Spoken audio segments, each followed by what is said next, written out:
guess I better kick this off and get through this together.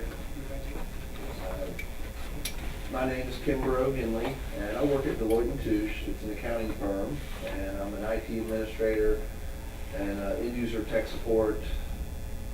And I've been in the IT industry for 18 years professionally. I've been using Nagios since it was called NetSaint, and that was around 2000, I think, when I first started using it. I've been at Deloitte for 15 years, and I'm the only IT person in my office, which we have about 100 people in the office. And there are a lot of offices that are in my situation with one IT person. I am a Unicenter service desk user. I don't have administrative access to it. That is our help desk ticket system. And this is going to be discussing ways to monitor the service desk application for tickets. A brief disclaimer that the views expressed here are solely those of mine and do not necessarily represent the opinions of Nagios or any other parties. However, a little bit of background about Unicenter Service Desk.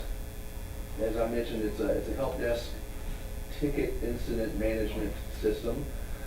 It's sold by Computer Associates.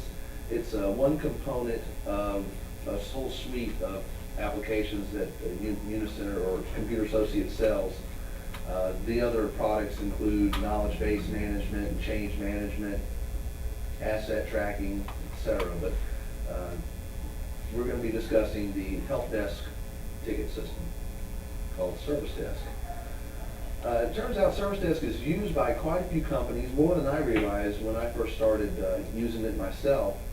But as I look around and talk to friends in the business, they said, oh yeah, we use it too over here at FedEx or at International Paper or something like other companies. It's a robust product, but it has some shortcomings when it comes to notifications. The biggest one that got me involved in trying to solve the problem of monitoring my queue was that when the call center puts a ticket in my queue, they would create the ticket and assign it to my office in the same step. So during the creation process, while they're typing in what the problem is, etc., they can put who it's assigned to, and they would assign it to my office and save the ticket. That is not a transfer, and you don't get notified when somebody operates this way. Now, the call center, they claim they're too busy to do the save and then transfer so that notifications are sent. So in certain situations, you won't get notified, and that happened to me a couple of times, and that's what got me started on this project. As you see, there's some other issues. It's just limited notifications all around. There's no re-notification or escalation options. There's no notifications for tickets that are about to expire per your service level agreement. Just limited time periods.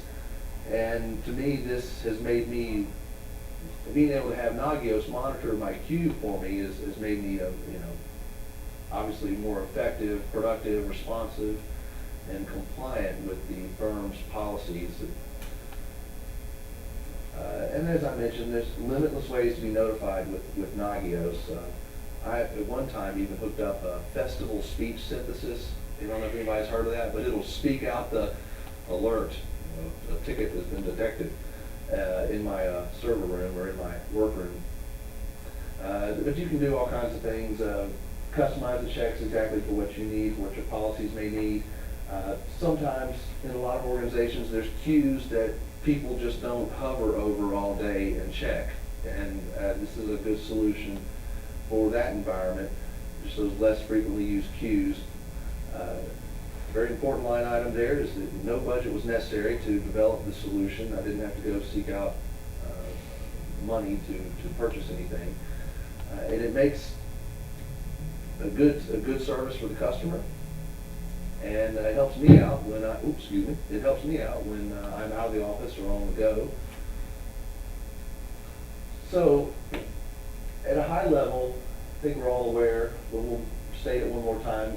Nagios is simply in its core, is a task scheduling application that schedules execution of the plugins that return a result, which is then evaluated, and other tasks are scheduled based on the result. The plugin system here for Service Desk is simply fetching the page, parses the output, and returns a result back to Nagios, the error level in the plugin.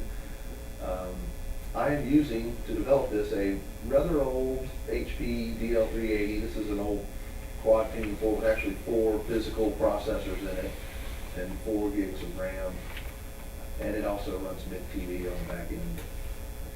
That's another talk. What this has enabled me to do is check for and count tickets with a specific status, check for tickets that are about to expire, and check the volume of tickets. And you can just customize it to your exact needs. Like if you want to know when a certain user gets, like the CIO has a help desk ticket, you can get notified that he has sent in a ticket. But what we're doing is by mimicking the queries that you would send when your browser, when you click on a inbox link, we are simply getting the URL and parsing the output. Pretty much whatever you can search for in Service Desk, you could customize the plugin to search for you automatically. So there's 4 players in this system. We've got, of course, the Nagios application, the Service Desk application, my plugins, and then the URL and session ID. And we'll get into those, that last item throughout the talk pretty much. There are several ways, and I'm learning more just in the last couple hours. I've learned more of different ways that this could be accomplished. But this is what I'm doing today. You have a couple ways to talk to Service Desk, and you can screen scrape the HTML PDA page. I call it the PDA page because they have 2 different versions of the website. When you go to the website, it detects what kind of client you have, and it will show you either a very simple PDA-based web page or a more advanced, full-featured browser-based Java HTML page. And then recently I've been enlightened with the options of being able to use using web services. And that's we'll discuss that a little more at the end of the presentation. But web services using SOAP and WSDL. This is a little screenshot of my active system, and we have a policy at Deloitte. The hard drives from computers that are upgraded or that go back from being from hard drives from leased laptops, or an employee that quits. Since it's an accounting firm, sensitive data, there's a hard and fast policy about when hard drives have to be erased and how long we keep them. And so that on the left is a group of checks that I've put together that counts back 6 days for the policy, and will notify you when I have a ticket that's a hard drive that's due to be wiped. The way it works is by looking at how old the ticket is. Okay. So and this other, on the right side, that's just a typical group inbox check. It will look in the inbox and count the tickets and gives you the details. And I have some trends. Those are more of the national queues. On the occasions when I would send a ticket to some national group that has to handle that particular issue, I can look at my trending graphs and say, oh, well, look, looks like somebody's on vacation in that group, because the graph will indicate the last 2 days it hasn't gone down or something like that. Here's a little detailed screenshot. Your plugin output is over on the right side, and it's simply states how many open tickets you have. And here we're monitoring, what was that, about 15 different queues or so.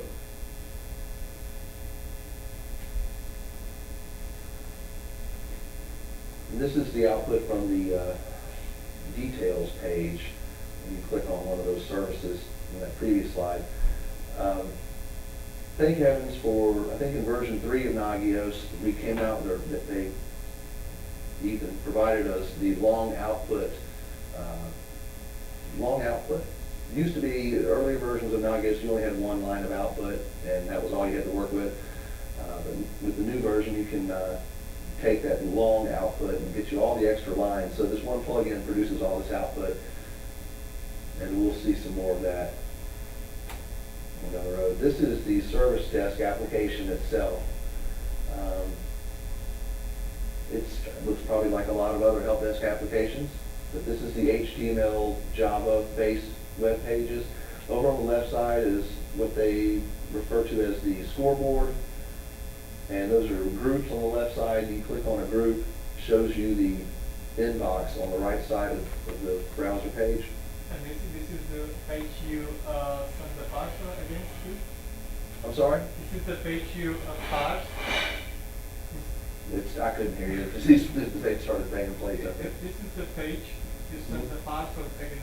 Yes, that is correct. This is what the parser sees, and this is what you get when the plugin runs. You get a text version of this that's pretty ugly because it's got all the Java in it and other stuff, but it gets cleaned up and your output is delivered.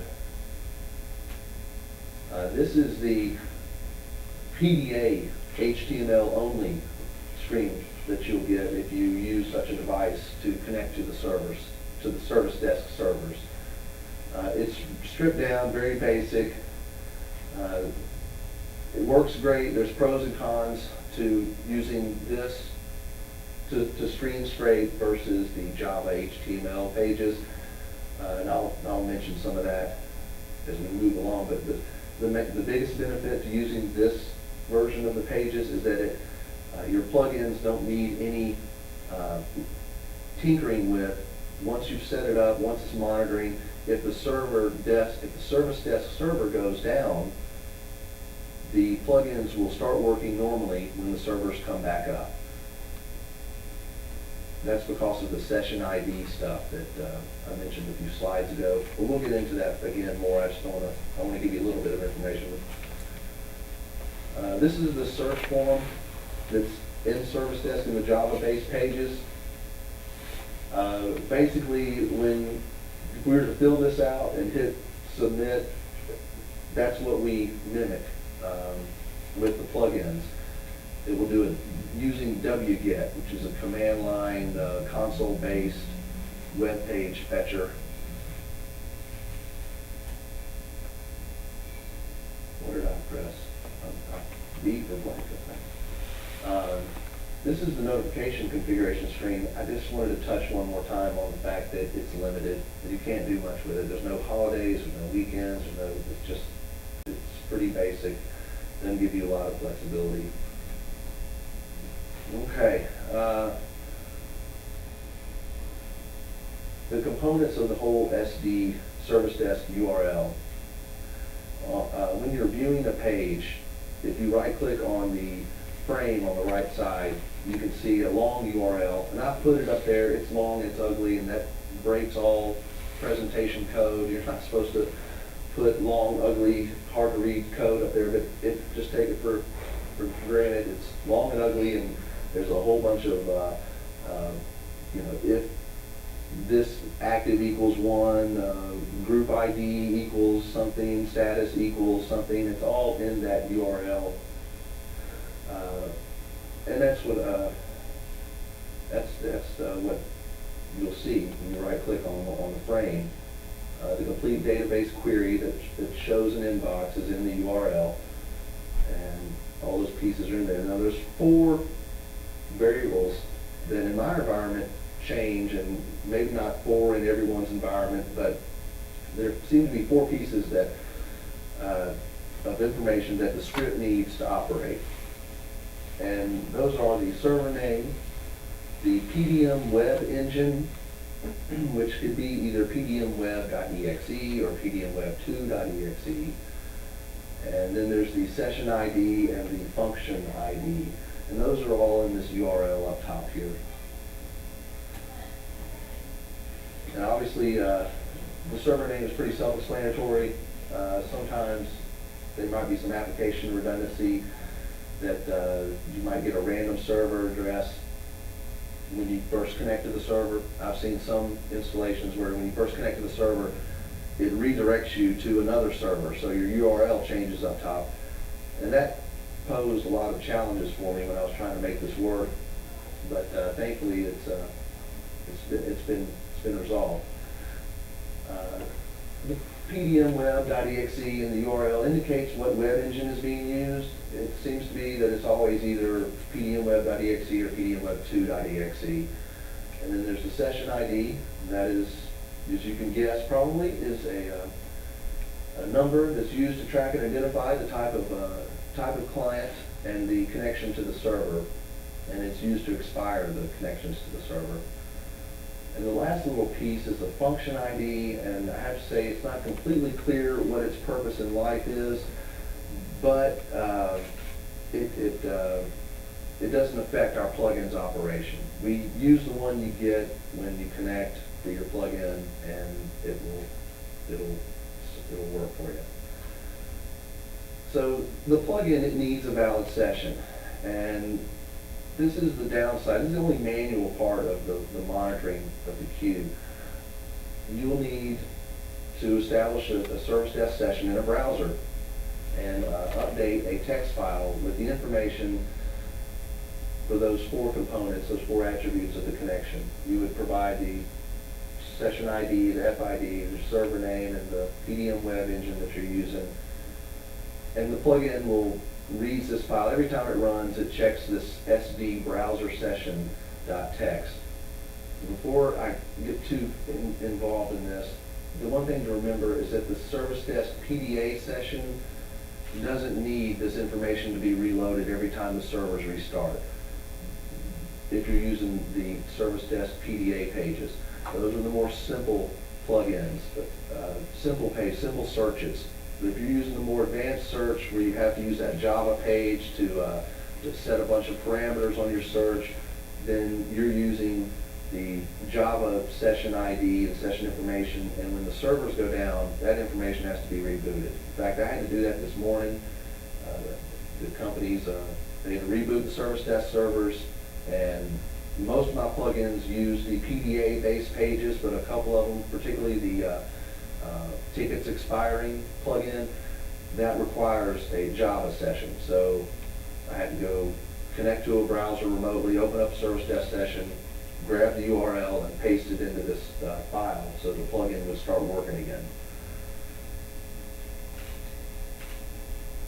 And I think that's what all this down at the bottom of the slide says for Java pages. Yep.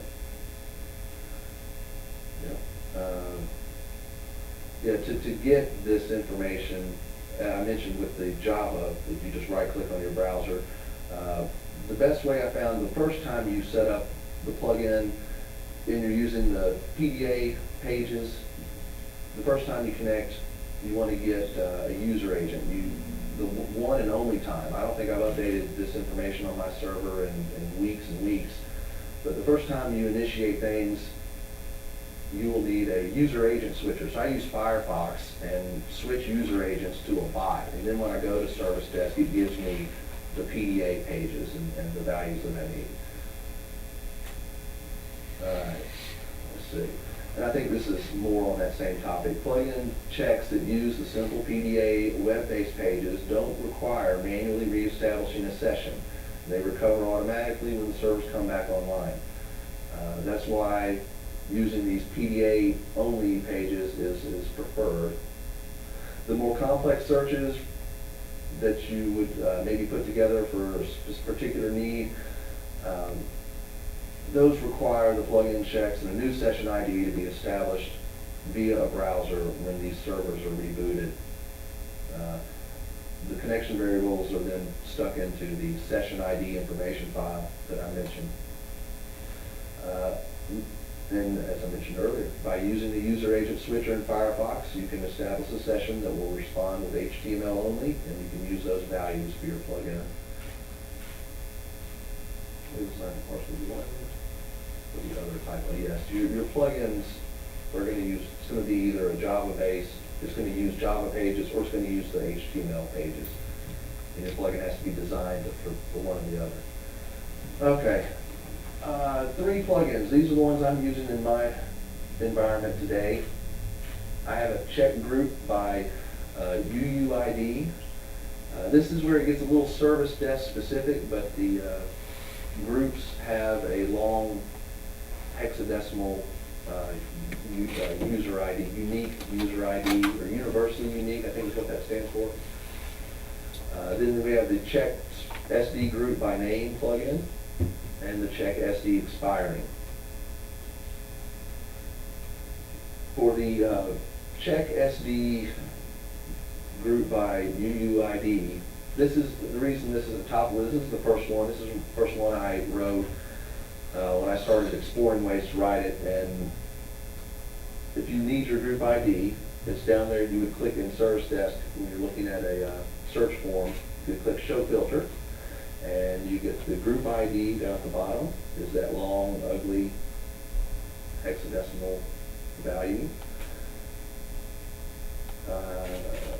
As I mentioned earlier, we have it all to put together. This is what you'll get when it's all put together and running, but let me show you the plugin in action. This first line is, it's just a bash script. One thing I didn't mention is that it uses links. LYNX, yes, LYNX is a console-based web browser for part of the process, but we just do a check SD group by name, and then the group's name is, in this case, it's US Southeast Memphis. And the last value at the end there, the 1, is the ticket count. How many tickets do we want to consider critical? So this is that's the actual command line, and this is the response that you'll get when you have 2 open tickets. This comes from the PDA pages, and it's nice and cleaned up. It's pretty reasonable output with some decent information. This is what you'll get in the email when your notification comes in. A little side note, I also have this performance data that we can use to graph.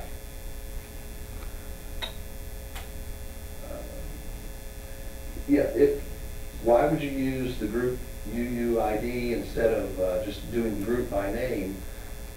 The best reason I could come up with is that if your queue name has some spaces or odd characters in it, then you might want to go with the group by UUID script, which is being executed here. At one time I had it, but it named it differently, but the concept is exactly the same.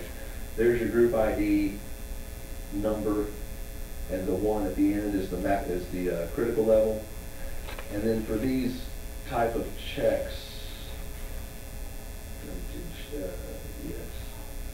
we also put it. Yes, that's right. For these type of checks, I don't want to put in Nagios that this group has a ticket. So at the end of the command line, we also have another argument called it's the queue name. This is for a Hermitage office in this case. Whereas the check group by name, it uses the group you provide on the command line, looks it up, it gives you results. So this one, we don't want to use this long number in Nagios, so we have to have another argument that is the description of the queue. And you get similar results. Tells you what's open, and ticket numbers and brief description. Here's another one of these slides that you shouldn't have in your presentation, but this is the actual wget that we fetch. When the plugin is running, it fetches this page from the server. The output is sent to an HTML file, which is parsed and cleaned up. But the key pieces here in the URL that we talked about earlier is the session ID, the function ID, the web engine, the server name, and this is the group variable. And I did look at using curl, or CURL, and it gave me the exact same results as wget. I was looking for some improvements. Forget exactly what the issue was, but I don't know what it was. User agents. You know, on wget on the command line, you could do a -- user agent and specify your own user agent. However, it didn't seem to make any difference what user agent I specified with wget. So I tried it with curl, and I got the same exact results. It didn't seem to care what you specified the user agent as. So didn't improve things. Let's see. So when we get that output, it gets cleaned up, and this is stuff that, you know, I spent, you know, the time to figure out how to clean it all up. You should never have to edit this or tweak it for your environment. It seems to be, once it runs, no matter what. I haven't had to modify this ugly cleanup stuff. But for the PDA pages, we have a little cleanup routine, and it does some cutting and grepping and sed, and for the browser-based pages, it's even uglier and longer, but it does get the job done.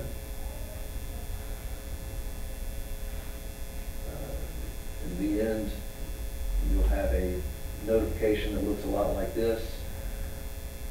And I think we've seen something kind of similar to that already. Another example, the checking for expiring tickets. That one I had to use the Java-based search pages in Service Desk. And I searched for tickets created on a specific date, because our policy is that it needs to be closed by 6 business days. So I had implemented a script that determines what 6 business days ago is, and that's included in the package that I posted on, on the Exchange site. To give you something to start with. But here I'm checking for expiring tickets in the Memphis queue, and I want to be alerted if there's more than one ticket. And then we got a result here, and we have the cleaned up output, the ticket number and status. Notice that the output is not as nicely formatted as what you get with the PDA plugins, but it still is in there. This is the full notification for our Birmingham office. And again, it's all the details that are in there. I'm not crazy about the way the formatting comes out, and that's the cleaned up results that you get back after you remove all the Java and HTML, but you get an email. So a little bit about the Nagios setup. I am using Nagios Core. You probably guessed that, but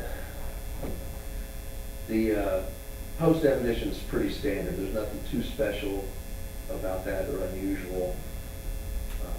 The service check template, a couple things that you might consider setting are, I turned off flap detection, and that would be because tickets come in, tickets go out, tickets come in, go out, and I don't want Nagios to consider that to be flapping.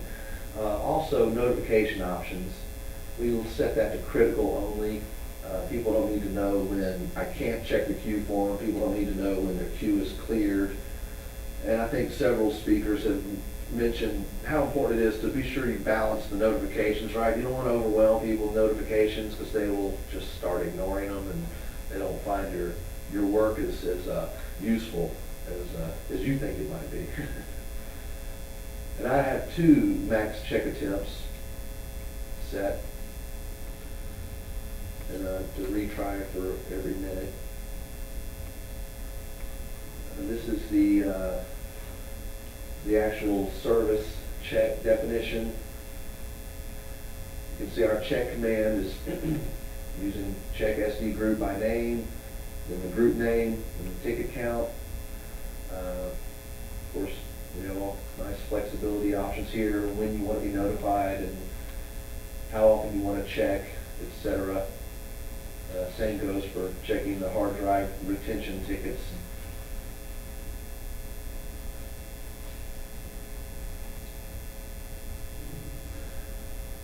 Oh yeah, this is a really detailed thing, but it's worth, I thought it was kind of funny when it happened.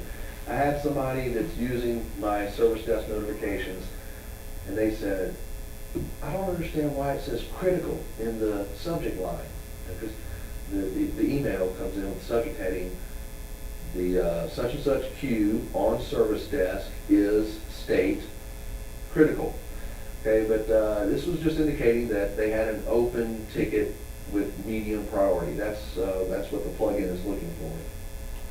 A ticket with open status and a medium priority. And he said, this critical is very misleading. I said, oh man, well, let me see what I can do for you there. So it turns out that the notification, if you're doing this and you're just monitoring service desk, it's easy to fix because you can just change the notification command. But since notification commands are an attribute of a contact person definition, if a contact person is getting notifications about other devices that you're monitoring, you'll need a separate contact to two different notification commands. You have two different ways to notify them if they don't want to see the word critical or you want to change the way that. And I guess what I'm trying to get at is that the template works great for notifications. But if you want to change it some, you could affect the service checks the way other services are notified, that you change the way the notification reads for other services. So I ended up creating another contact for this guy. No, I'm sorry. On this guy, I ended up, he was not getting notified about any other devices, just service desk stuff. So I just changed the command for him. So, yeah, if the contact is getting notifications when I search it, those notifications would be affected too. And I should just read the slide. It's just written better than I can speak it.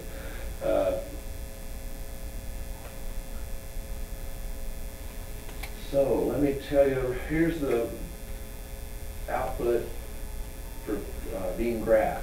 We're using PNP for Nagios, and it's by using that performance data that's on the end of the output, from the end of the first line, we're able to graph, and as I mentioned earlier, this lets me to see that, well, if I've got somebody on the phone with a directory problem and the ticket count is way up high, I can give them an expectation of how long it might be before they get their ticket resolved. So that comes in handy, and it can even take it a little bit further. I've consolidated all the different queues, our telecom, the PDA support, national resources is kind of a catch-all queue. And I graph them all. And with PNP for Nagios, have you guys used that much? You experimented with any of the graphing? It's a pretty slick little package. And once you have it running, everything that outputs performance data gets a graph created and links to it from the Nagios interface. So it might be a little heavy on the first setup, but once it's running, everything you're checking, if it provides performance data, a graph will be made for you. And I do recommend a poll every 5 minutes for your prettiest graphs.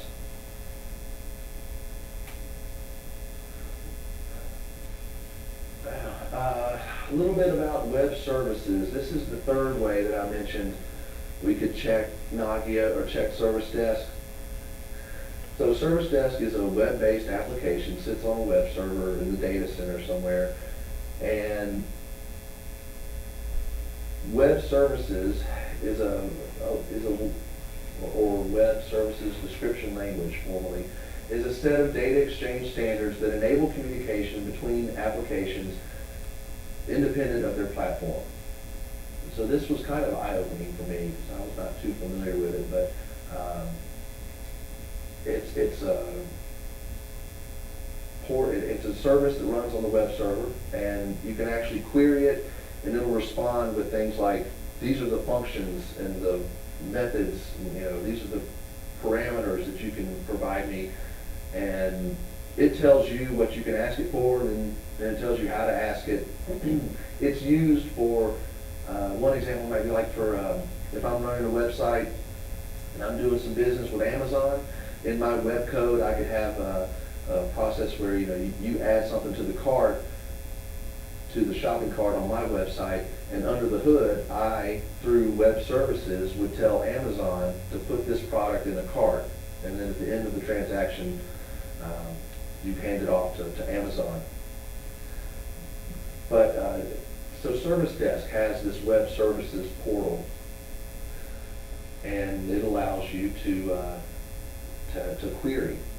Now, I have not been able to get this to work completely effectively because it's complex, it has many protocols that are involved, and it makes it a bit of a challenge. But apparently it's somewhat of an old standard. It's XML and with SOAP, and the last time the Apache service that is the web services portal, the last time that was updated was 2006. So I'm surprised, but this is what Service Desk is still using, and this would give us a way to, it's more of an API where you can talk directly to Service Desk, give it the queue name, and get a response. No screen scraping or cleaning up the results and all of that, and that's the goal. And Service Desk is running the Apache Axis, is what it was called. And if you have Service Desk in your environment, this is how you locate, that's the URL. And if you click on that, you get a page back that lists all the, what they call functions, and list the functions, and you can drill into the functions. They tell you the parameters, and you could, at that point, you've got to put together a query and submit it to the server. But I think that when this is developed, it might be the best way to query Service Desk, just because it's sort of it's an API for that application. Gentleman that spoke last, left my paper over there. Was it who spoke last? But he mentioned a couple of neat little applications, and I'm going to have to explore some more that are used for testing web services or testing web pages, and that might be an option too. But right now, if I was to develop this anymore, it would be, I'd probably pursue this web services portal.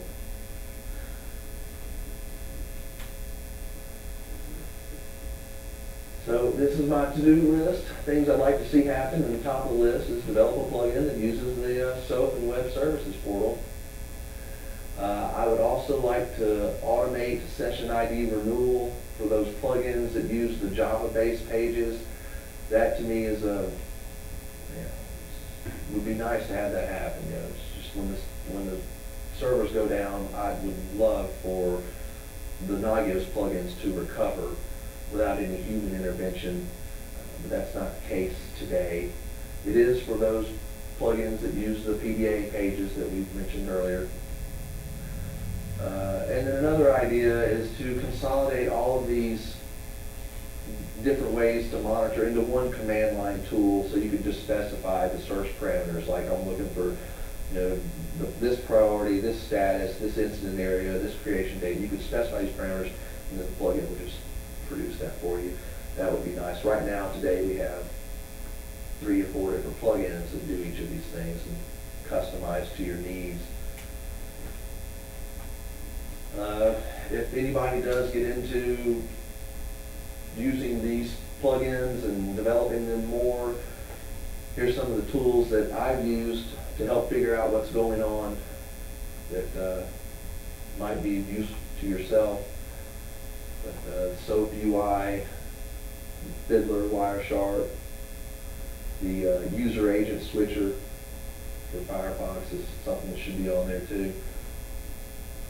There is a document out on the internet that you can find. It's called the CA Service Desk Web Services User Guide, and that goes in depth about the SOAP interface and the web services interface, and the types of things you could ask it. It didn't give a lot of great examples though, but it just enumerated all the different types of queries that you could run against it.